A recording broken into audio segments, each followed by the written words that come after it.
Olá pessoal, sou o professor Cleidson, seja bem-vindo ao nosso canal. No vídeo de hoje nós vamos aprender como nós enxergamos as cores.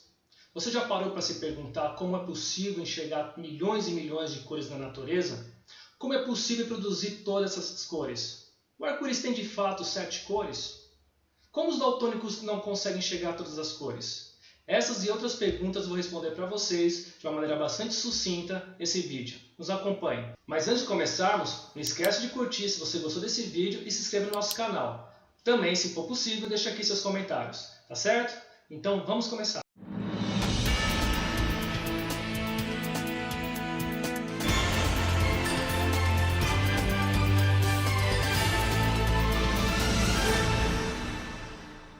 Bom, antes de responder como nós enxergamos as cores, é importante saber como as cores existem.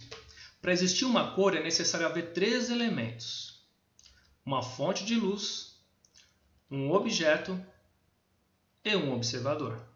Na prática, o que acontece? A luz é radiada sobre o objeto, esse objeto absorve parte dessa radiação e o restante é refletido para os nossos olhos. Tem que existir esses 3 elementos para haver cor, pois se não houver a fonte de luz, não tem como enxergar. Se não houver um objeto, não tem o que enxergar. E se não houver observador, não tem quem enxergar. Por isso a necessidade desses 3 elementos para existir a cor. Mas afinal, o que é luz? Luz é uma onda eletromagnética visível. Eu vou explicar melhor. Ondas eletromagnéticas são oscilações formadas por campos elétricos e campos magnéticos que são variáveis, que se propagam tanto no vácuo quanto em meios materiais. As ondas eletromagnéticas emitidas pelo Sol têm diversos comprimentos de onda. Comprimento de onda é a distância entre uma crista e outra da onda, como ilustra a imagem que vocês podem observar. A distribuição dessas ondas, visíveis e não visíveis, de acordo com a frequência e o comprimento de onda característico de cada radiação, nós chamamos de espectro eletromagnético. Para cada intervalo de comprimento se faz um uso diferente da radiação. Por exemplo, a maior onda ela tem mais de 10 km de comprimento. Nesse intervalo é muito utilizada para a transmissão de rádio de longa distância, como o rádio walkie-talkie. Um comprimento de onda menor, um intervalo de comprimento de onda menor, nós temos a transmissão da TV. Um intervalo menor ainda, com alguns metros de comprimento, nós temos a transmissão do rádio FM. Com alguns poucos metros de comprimento, nós temos a transmissão do radar. No intervalo de alguns centímetros de comprimento, nós temos a micro-onda, que é muito utilizada para a transmissão do Wi-Fi. Com alguns microns de comprimento, nós temos a radiação infravermelha, que também é conhecida como calor. Um comprimento menor ainda já é visível ao olho humano, que é o que nós chamamos de luz. Daqui a pouco eu vou explicar para vocês qual é esse comprimento que nós conseguimos enxergar. Mas antes, um comprimento menor que a luz é radiação ultravioleta. Existe um intervalo menor que o UV, que é o famoso raio-x. E ainda existe um intervalo de comprimento muito pequeno, que é o raio gama, ou radiação gama, muito utilizado para fazer esterilização de instrumentos cirúrgicos. Mas vamos voltar para a luz. O comprimento de onda que nós conseguimos enxergar, a qual nós chamamos de luz, varia entre 760 e 380 nanômetros, que é o espectro eletromagnético visível. Mas quanto mede o nanômetro? Só para a gente ter uma ideia, um nanômetro é 1 milímetro dividido por 1 milhão de partes. 1 milímetro dividido por 1000, a gente tem os microns, e 1 milímetro dividido por 1 milhão, nós temos os nanômetros. E se o comprimento de onda variar entre 760 e 380 nanômetros, nós conseguimos enxergar. Dentro desse intervalo de comprimento de onda, temos aproximadamente 16 milhões de tons de cores diferentes. Para cada comprimento de onda, uma cor diferente. São mais ou menos 16 milhões de cores que conseguimos identificar na natureza. Essas cores podem nos influenciar direto e diretamente na nossa vida, inclusive psicologicamente. Aproveitando, abrindo um parênteses, se você tiver curiosidade e quiser saber mais sobre essas influências que as cores têm na nossa vida, acesse o nosso site. Lá tem vários artigos voltados para esse assunto. São 50 curiosidades interessantíssimas que você não sabia sobre as principais cores que estão no nosso dia a dia. São 9 cores, 50 curiosidades para cada uma dessas 9 cores. Eu vou deixar o link desses artigos aqui na descrição do vídeo. Assim você pode fazer a leitura e aprender mais sobre o mundo das cores, ok? Mas voltando ao assunto, desses 16 milhões de cores diferentes, apenas 3 delas são primárias. É o que chamamos de síntese aditiva. Essas 3 luzes primárias são o vermelho, o verde e o azul-violeta. Em inglês, Red, Green e Blue. Daí a famosa sigla RGB. Cores primárias são aquelas que não conseguimos formá-la através de outras luzes, mas conseguimos formar qualquer outra cor de luz através dessas 3 primárias, seja em quantidades iguais ou diferentes. Mas aí vem a pergunta, por que a gente enxerga a luz branca e não colorida? Porque todos os comprimentos de onda visíveis ao olho humano chegam todos juntos. Como podemos observar aí na imagem, a junção das 3 luzes em quantidades iguais se dá a luz branca. Inclusive, se nós pegarmos um feixe de luz branca e irradiarmos sobre um prisma, esse objeto irá fazer a refração da luz, e então poderemos ver todas as luzes visíveis aos nossos olhos. Aproveitando, é exatamente isso que acontece no arco-íris. O arco-íris nada mais é do que a refração da luz nas gotículas de água que ficam suspensas no ar. Só para abrir outro parênteses, como não existe gotículas de água suspensas no chão, não existe a ponta do arco-íris como um pote de ouro guardado por gnomos, galera. Infelizmente, isso não existe. Inclusive, um arco-íris não tem apenas 7 cores como ouvimos por aí. Na verdade, tem todas as cores visíveis ao olho humano, ou seja, mais ou menos 16 milhões de cores diferentes. Porém, galera, na reprodução dessas cores, na prática, é totalmente diferente. Não tem como a gente imprimir luz. Por isso, para reproduzir os milhões de tonalidades que enxergamos no impresso, por exemplo, é necessário utilizar as cores primárias físicas, que é o que nós chamamos de síntese subtrativa. Essas 3 cores primárias são o cian, o magenta e o amarelo. Essas 3 cores elas são primárias porque a gente não consegue reproduzi-las através de outras cores, mas conseguimos reproduzir milhões de outras tonalidades utilizando as tintas com os pigmentos dessas 3 cores, do cian, do magenta e do amarelo. Fisicamente falando, cada cor primária absorve uma luz também primária, que é o que nós chamamos de luz complementar. Já eu explico qual luz é complementar de qual. Ainda falando na teoria, com a junção de cian, magenta e amarelo, como vocês podem também ver na imagem, a gente obtém a cor preta. Afinal, cada cor absorve uma luz, e assim não sobra nada para ser refletido aos nossos olhos. E o preto nada mais é do que a ausência de luz. Enquanto a cor branca é a refração de todas as luzes, o preto é a ausência de luz. Mas para isso acontecer, os pigmentos de cian, magenta e amarelo precisam ser totalmente puros. 100% de cian, magenta e amarelo irá absorver 100% de vermelho, verde, azul, violeta. Porém, na prática, isso não acontece, pois esses pigmentos são naturais e, consequentemente, não são 100% puros. Por isso, durante a impressão, para obter cores próximas do que vemos na natureza, se utiliza uma quarta cor, que é justamente a camada do preto. Daí vem a sigla CMYK, de cian, magenta, yellow e black.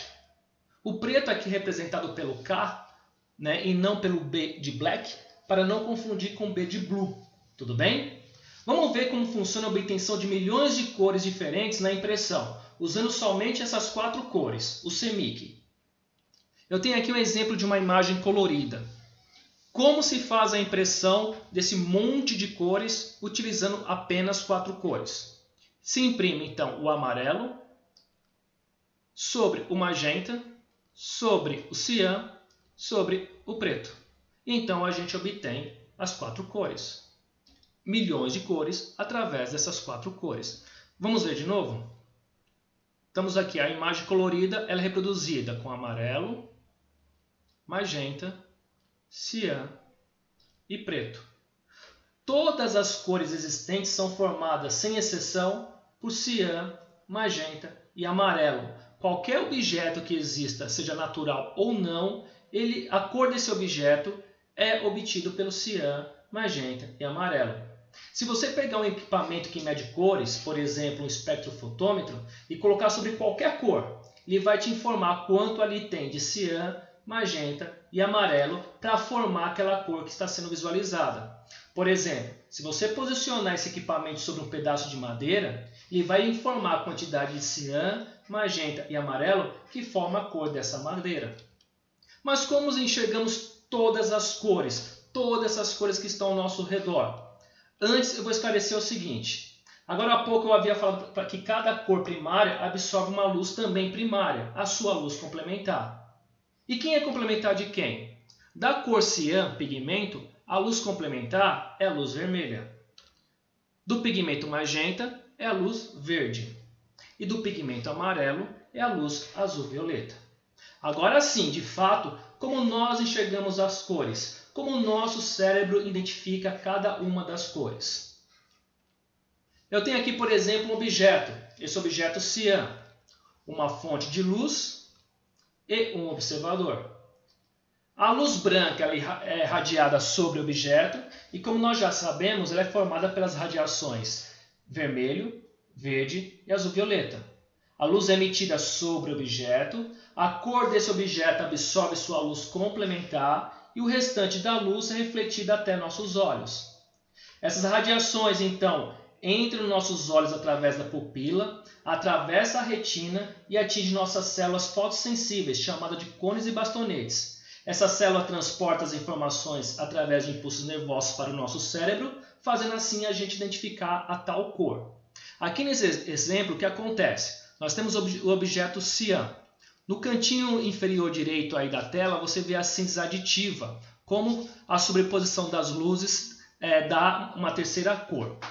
Se o objeto aqui é cian e a sua luz complementar é o vermelho, a luz vermelha, esse objeto então absorve a luz vermelha e reflete o restante, que é a luz azul e a luz verde. E se nós olharmos aqui à direita, a sobreposição da luz azul com a luz verde se dá o cian. Então a sobreposição dessas duas radiações vem para o nosso cérebro e ele então identifica a cor cian. Vamos pegar um outro exemplo. Um objeto magenta.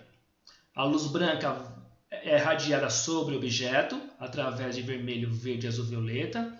O objeto magenta absorve sua luz complementar, que é a luz verde, e reflete o restante. No caso aí, a luz azul e a luz vermelha. E a sobreposição da luz azul com a luz vermelha, a gente enxerga a cor magenta ou rosa.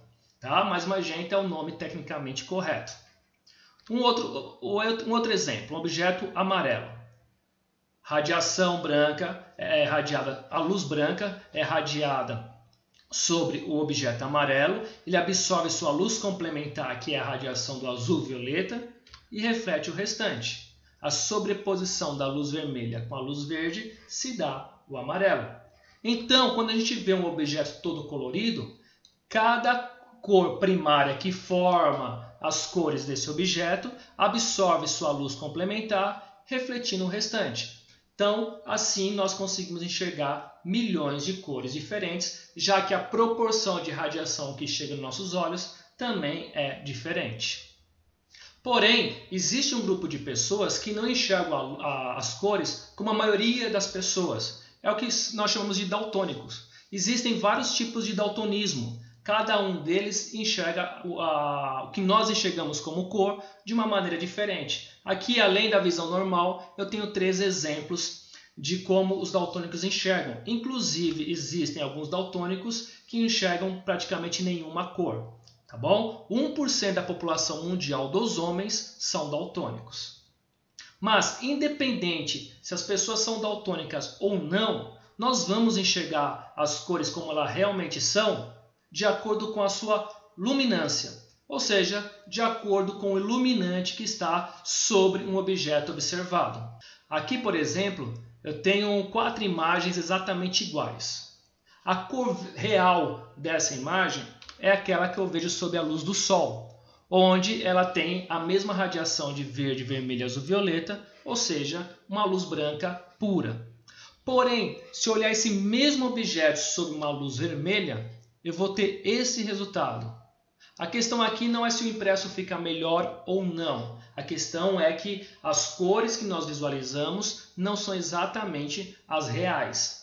Se nós olharmos esse mesmo objeto sob uma luz fluorescente, nós teremos então as cores azuladas. Porém, para a gente enxergar as cores reais de um objeto que não seja a luz natural, existe uma lâmpada chamada D50, que ela tem uma emissão bem parecida com a luz branca do Sol. Então, de acordo com os iluminantes, nós também podemos enxergar as cores diferentes do que elas realmente são, independente se nós somos ou não daltônicos. Embora cada um de nós temos uma acuidade visual diferente, ou seja, um certo grau de daltonismo, seja ele muito pouco, seja ele muito alto. Por isso, é muito importante levar em consideração o tipo de iluminante que você está observando uma cor. Porque, independente se você é daltônico ou não, a cor visualizada ela pode ser diferente da real só por causa do tipo de lâmpada ou tipo de luz que nós estamos olhando para uma determinada cor. Tá certo? Então é isso, pessoal. Se você gostou do nosso vídeo, não deixe de curtir, se inscreva no nosso canal e a gente se vê no próximo vídeo. Um abraço, até mais!